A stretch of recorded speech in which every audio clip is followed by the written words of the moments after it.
Fala pessoal, beleza? Pessoal, tem mais um vídeo aí no canal, tá bom? Tô dando uma volta aqui no campo.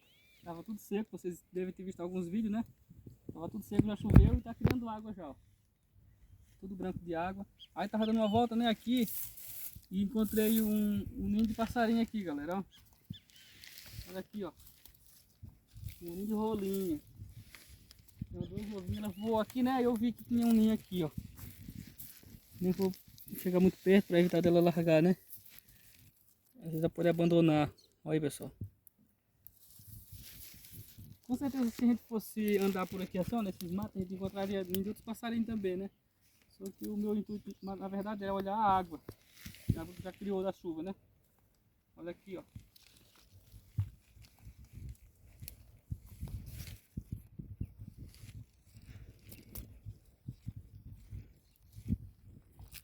Olha aí. Tanto de barro que gruda no chinelo, ó, na sandália, olha, ó. Tá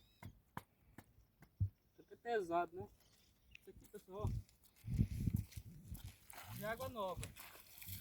Água da chuva que caiu, né? Acumulou aqui, ó.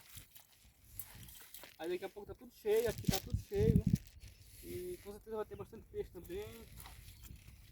São as transformações aí do ambiente, né? Chegou o inverno, o ambiente muda totalmente para o que tava, né? No verão. É isso aí. Acompanhe nossos vídeos no canal, tá bom? Se inscreve, deixa o like, beleza? A gente também tá no TikTok, se você puder seguir no TikTok, André Filho BR, beleza?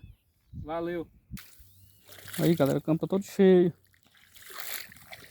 Olha aí, ó.